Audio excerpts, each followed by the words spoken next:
This episode of Internet Today is brought to you by ExpressVPN.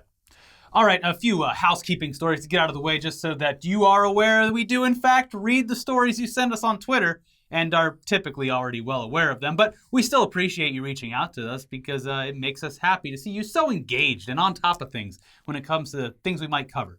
So first of all, thanks for that. Now on to the two most submitted stories from the last few days. Can you believe it, guys? Professional boxer Floyd Money Mayweather is going to fight Vine star / YouTube vlogger / TikToker / boxer and just generally unlikable person Logan Paul in an exhibition boxing match that means absolutely nothing aside from making both combatants even wealthier than they already are. There's a million things to be said regarding this bout, but just to parrot what the rest of the world thinks, this is not a real boxing match. No. It's an exhibition match, and a lot of people who are involved in the sport or have been reporting on it for years seem to agree that this type of matchup only further damages the actual sport's reputation and brings it closer to its end each time something like this happens. It just happened with the Tyson fight, where it's just like, yeah, I mean, it's cool to see Mike Tyson fight again. He's very old, and it's just an exhibition match, but so also, nothing matters. This isn't boxing. This is essentially the WWE. Yeah, it's got to be frustrating for people actually involved in professional boxing that the only events that really get any attention nowadays are these gimmick fights. Yeah, and there doesn't really seem to be any process in place to just incubate the new rising stars of this very traditional sport. MMA won.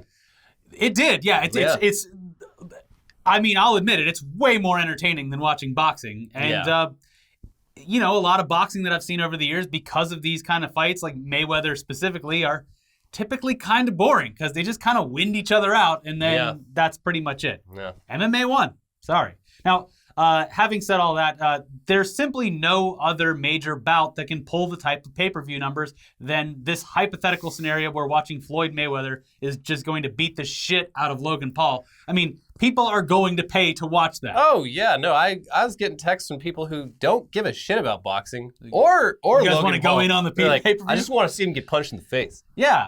That's what they want you to do. And also, that's happened 2 times before. Yeah. Well... This is not new. This time, it's against a real boxer.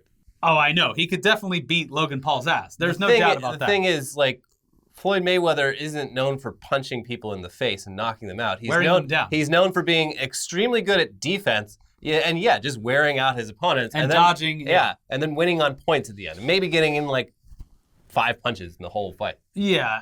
Look.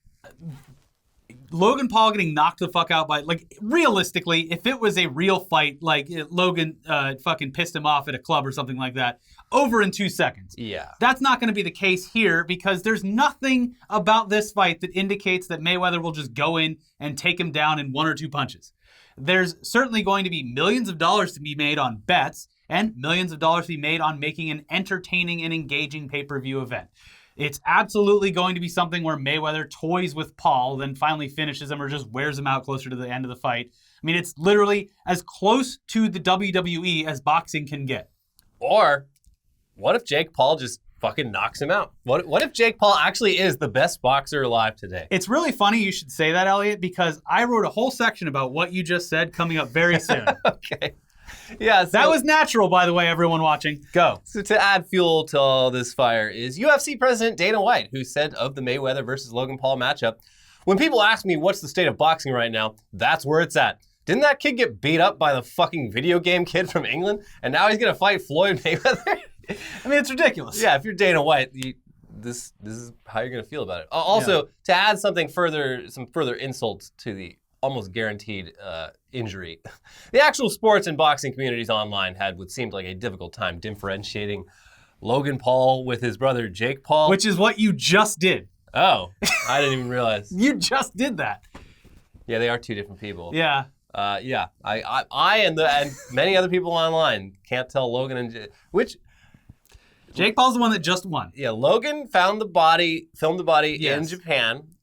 Jake is Team 10. He's the one that had the disruption in West Hollywood. Yeah, he had that West Hollywood house where they're lighting mattresses on fire and shit. Yeah. Logan is Yeah, that's all I got. Look, in nearly every thread that I read online, people consistently confuse the two, and at various points reference Jake Paul's recent knockout against Nate Robinson when talking about his chances against Floyd Mayweather, a boxer that his brother is fighting and not him. Oh, well, shit. I do love it because you gotta understand at some level this pisses Logan Paul off. Probably. Like, even after the fight, people are going to be talking like, hey, about... man, great fight. Yeah, to his brother, Jake Paul. That was my little brother. Yeah, no. Hey, remember when Jake Paul got his ass beat by Floyd Mayweather? That was me who got my ass beat. Yeah. This is, of course, the whole thing very stupid. But it will make an absolutely obscene amount of money for everyone involved when it all goes down on February 20th of next year. 2021, it's already shaping up to be just as dumb as every year that preceded it. But, I mean, we're still a little hopeful that it's somewhat less deadly than the year we're currently living in. Yeah. 2021 can be batshit insane. I don't care. It could be the dumbest fucking year. Logan Paul fights, he wins. He beats Mayweather's ass. I'd be like, yeah, whatever. That's just 2021. 2021, baby. As long as tens of thousands of people aren't dying, yeah, I think I can take it.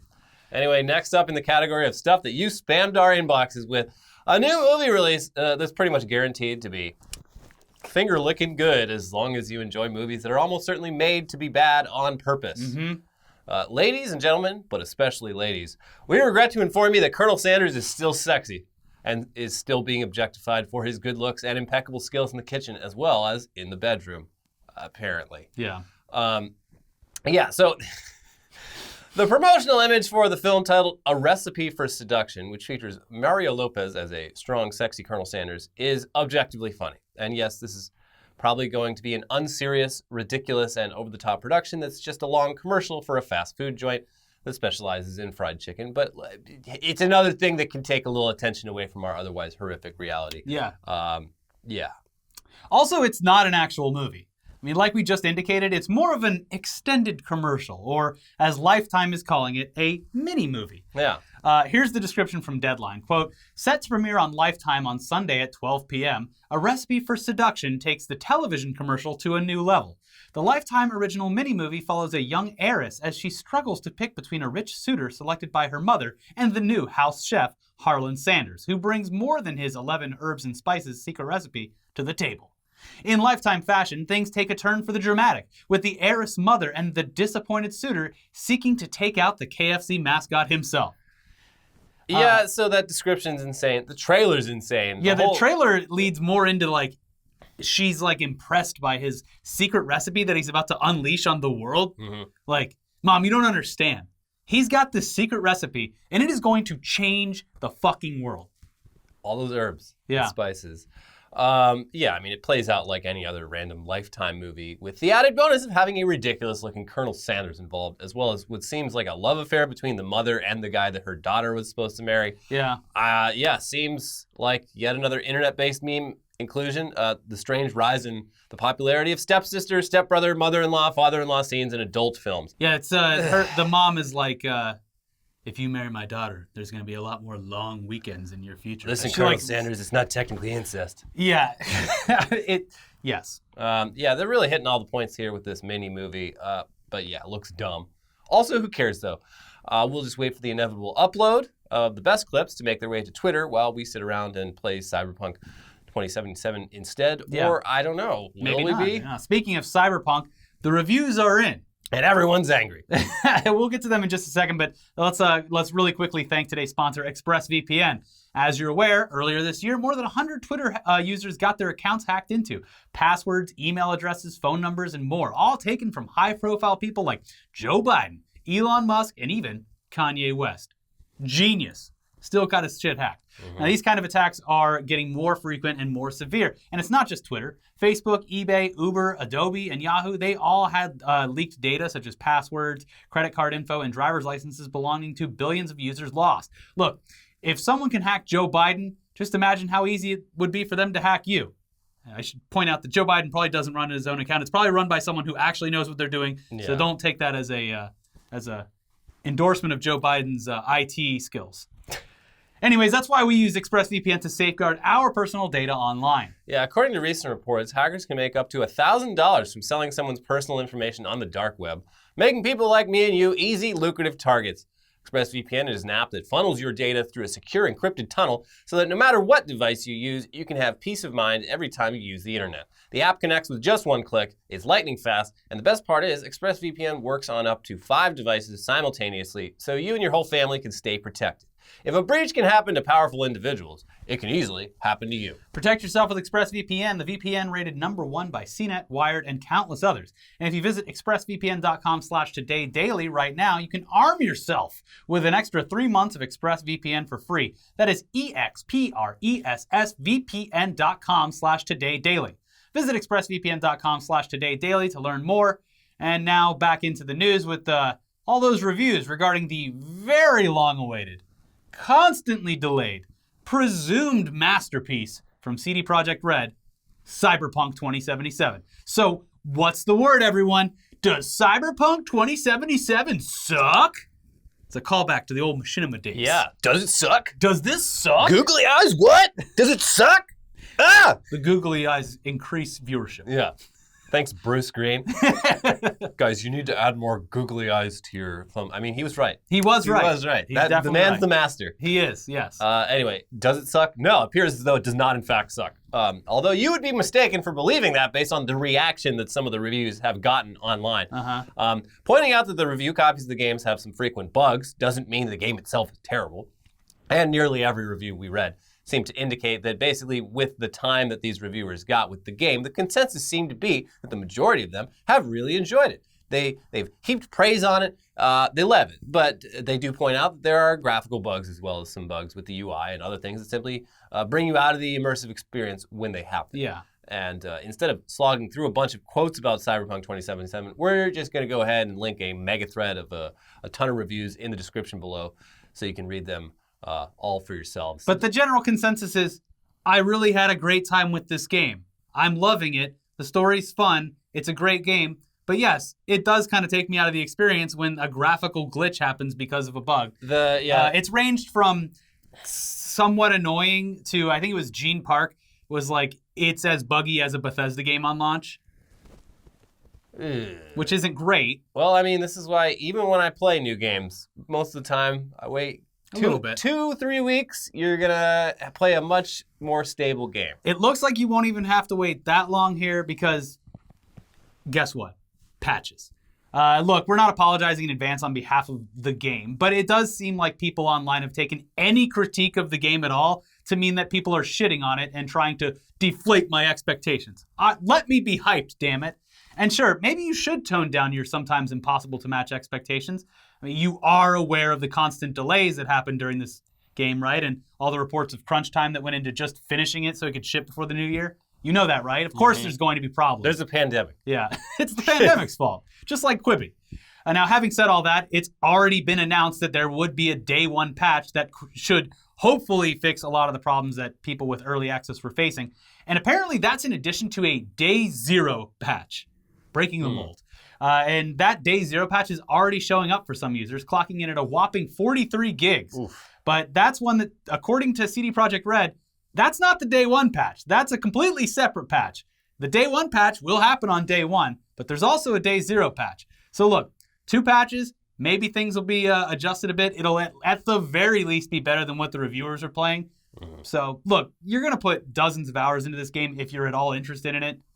Take your time. Maybe wait a day or two. Isn't it? I've heard wildly different estimates of like the total single player playtime. Yeah. But it's a long one. It's a long haul. Yeah, I think if you go, some of the reviews that I saw, that like if you burn straight through the main storyline, there's easily 50 hours of content. But there was, of course, the person who played it over the course of the last month, an early copy of it that was like, I'm at 100 and something hours and I haven't even scratched. But you see that with every huge anticipated title. Yeah, a lot of times with games it's bullshit, but with like I spent 60 hours customizing my penis. Yeah, with The Witcher 3, even the like side quests were pretty good, and I think in total that game I played like probably 120 hours, so I can see it. Yeah, and apparently, according to a lot of the reviews, the star of the game is the city itself, and it's fun to explore. The real star is the city. Yeah. One of the reviews was like, that people got real mad at, and it's just started this whole discourse. It's just like this one reviewer, I don't remember who she was, but she has epilepsy, and she's just like,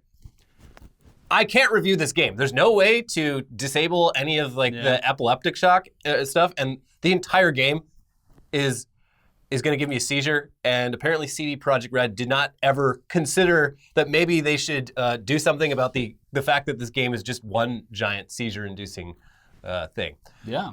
And yeah, I'd be pissed off if I had epilepsy. But was the experience you had during your seizure good? I think generally they're not. No. I don't know. There's got to be someone out there who loves having seizures. And apparently you can adjust the size of your penis. It's very customizable. Yeah, bionic. So there you go. That's the future is now, old man. But even with the patches, does that mean that everything is going to run perfect and that the game is going to be the next coming of Christ? No. At least probably not. Maybe it will be. But look, it's coming out. It's going to get patched up frequently, so you can either play the release date version or you can do what Elliot does and wait a while and play a game that is actually fixed and plays the way it was intended with everything fixed and also at a discounted price. I don't know if I'm going to wait that long. Exactly. But I think I will wait like probably a couple weeks. I really want to see how well it runs for other people who have similar specs on their computer to me. So that was another thing that was pointed out by the devs, was that it seemed as though a lot of these reviewers are trying to run it at max settings on rigs that just couldn't allow it to. Yeah. Because of course you want to see it in its graphical glory. Yeah. But that's not really realistic unless you have you need like a 3090 insane PC. And that's why, like, look, I'm sure it looks beautiful on the computer if you can run it correctly. This could be a game that plays a lot better on a PS5 or a Series X because it is in its own ecosystem. I could be wrong about this, but isn't it only coming out on the previous gen consoles at first? I don't know. I can't remember that. But I think they're doing something where it's like, well, if you buy it for PS4, like when it comes out on PS5, you get a free code. I think that's what I don't know. That might have changed because I think that was for the original release date of like March. I don't know. Well, I guess we'll all be playing it on Stadia then, because it's a release day title for Stadia. Hey. Finally, it's Stadia time to shine. Yeah. Yeah. Anyways, I don't know if I'll be playing it the day that it launches because I finally just got my internet hooked back up, and the World of Warcraft expansion just came out. I've missed all of it. So I'm at least going to wait a day or two for Cyberpunk, get the kinks all worked out, and then maybe I'll play it. Unfortunately, I'll be missing out on all the inside jokes and all the discourse online. I'll have to mute a bunch of keywords, just like with The Mandalorian this season. Very tough to miss that Googaloo. stuff. His name's Googaloo. I haven't seen it. Grogu or whatever? I think it's Googaloo. Maybe. Well, I get the internet back this week, so I'm excited to check all that out. But if any of you watching this from the UK were hoping to play this or any other title on a brand new PlayStation 5, you're probably well aware that access to this latest console is extremely limited over there, and you might just assume that it's a production issue or the UK simply isn't getting as much units as other places. Yeah. There may be some truth to those theories, but there's a far more entertaining explanation regarding missing and limited PlayStation 5s. Thieves are pulling off Fast and Furious level capers in order to steal these new consoles so they can be resold at massive markups. No, seriously, professional thieves in the UK are risking their lives in elaborate and dangerous capers to flip these PS5s. Just check out this recent write-up about the whole mess from The Times, titled, "Gangs Rise Up to Hit Lorries on Run." This is behind a real bitch of a paywall. So, I don't know. Instead, we have to use sources reporting on their reporting. Yeah. But also for the Yanks watching, a lorry is a truck, right? Yes. Got it? Like a semi-truck that ships things. I think there's many different types of lorry. It's a catch-all. You can use a lorry to put a couch in the back of, or an entire shipment of PS5s. Look, quote, over the weekend, The Times reported that deliveries of PlayStations, TVs, cosmetics, mobile phones, and cigarettes have all been raided in recent months using a stunt known as the rollover. This involves gangs using multiple cars to box in a lorry going at speeds of up to 50 miles an hour. One gang member climbs out, secured by rope through a sunroof or modified hatch, then uses cutting tools or a crowbar to break into the lorry, climb aboard, and throw out the goods. Here's some actual footage of what it looks like. I mean, this isn't the most recent thefts, but this was released a few years back by Romanian police. Same concept, same idea. Still, it does give you a good idea of the lengths that these criminals are going to. This is some like Mad Max shit. Yeah, it's kind of crazy. They You've heard those PS5s. illustration where they're like unloading it while it's rolling and just dumping it back into the sunroof of the car. It's pretty cool. Yeah. Yeah, let them happen. Yeah, I think if you're going to those lengths, it's a cool crime.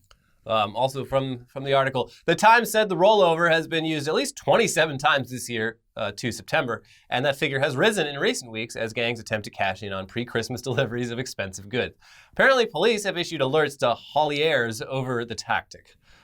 They then spoke to a security manager involved in shipping who said, somebody must know when and where that vehicle is, and it can't be just random that you're going to attack that. Someone has done some tipping off. So it goes even deeper than just the heist. Conspiracy. Yeah, there's some inside people playing games here. Yeah. I don't know. It's impressive, or at least hearing about this. It's real life action movie shit going down.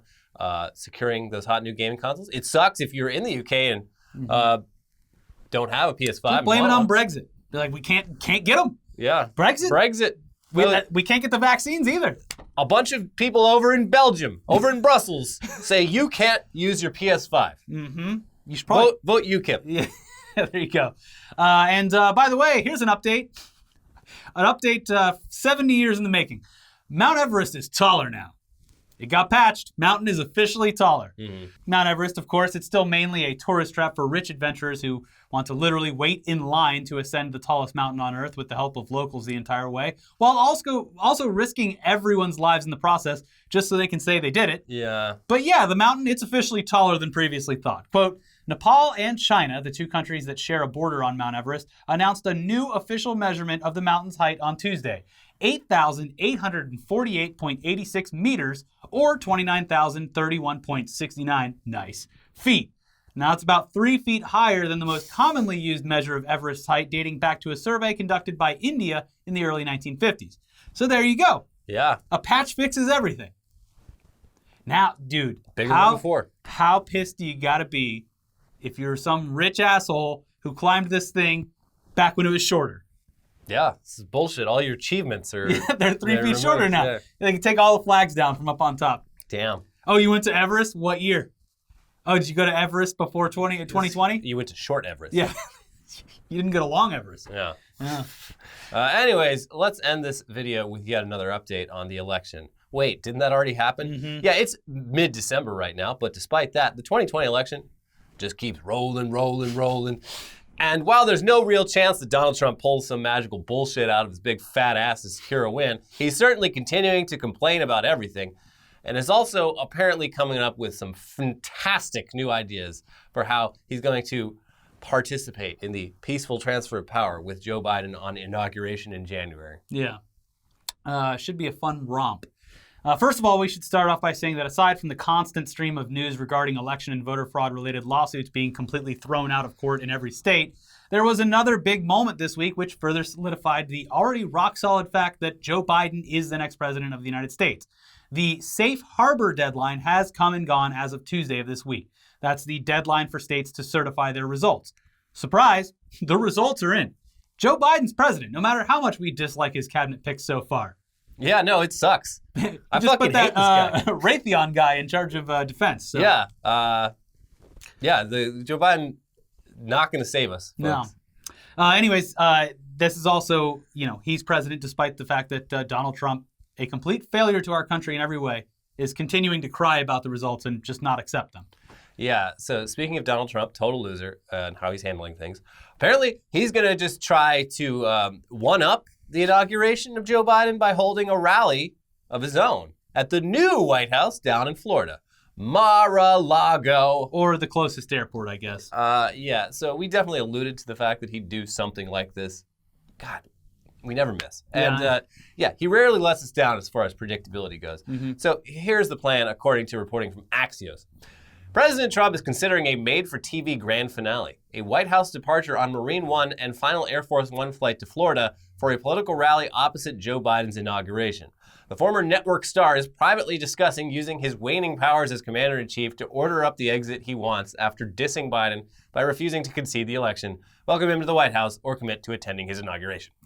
I like how they said network star. Like this past week when Rudy Giuliani got the virus, they were like, breakout Borat 2 star Rudy Giuliani tests positive. It's that website Discussing Film. They've been really coming through with them.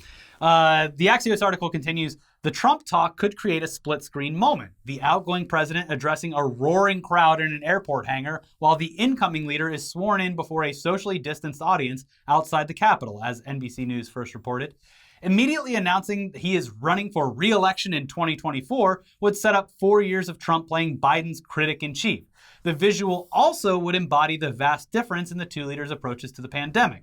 And flying off from the South Lawn before landing in Florida would let Trump escape protests, the normal pleasantries of welcoming the incoming president to the White House, and sitting there while Biden takes the oath of office. All embarrassing things when you're Donald Trump. Yeah. Now, obviously, the Trump administration has declined to comment on any plans, but we've known this guy for at least 4 years. A lot of us have known him for much longer than that. Yeah. And most of us have known who he is and the type of person he is for decades. So there's definitely something cooking up in that big wet brain of his. We're just morbidly curious as to what's actually going to happen when the time comes. Yeah. But this seems the most plausible, that he would go down to, and this is what we said before, he's going to go down to Mar-a-Lago and he's going to either start his news network, he's going to acquire or partner with Newsmax or OAN, and he's going to run things down from Mar-a-Lago. He is a resident of Florida now officially, and so this would be like this big pomp and circumstance kind of display to just be like, how could, this is obviously Joe Biden's not the real president because more people were at my big party cheering, you know, standing really close to each other with no masks on, and Joe Biden's just sad display up there in D.C. where everyone has to stand 6 feet apart like a bunch of losers. It's going to be something. He's been having rallies in Georgia, and they are packed to the gills. No masks, just super spreader events. And everyone involved is they're acting like it's still October. Like, just like, there's my president. Like, the man just can't lose with dignity.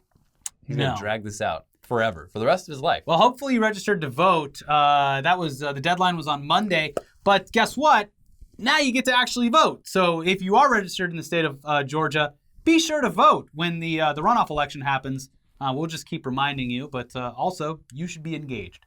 Anyways, that's it for today's episode. We'll see you very soon for a new Tech News Day with a bunch of stuff to talk about. And in the meantime, check out our most recent episode of Weekly Weird News, as well as a new episode of News Dump. Check both of those out, and we'll see you next time. Bye. Bye.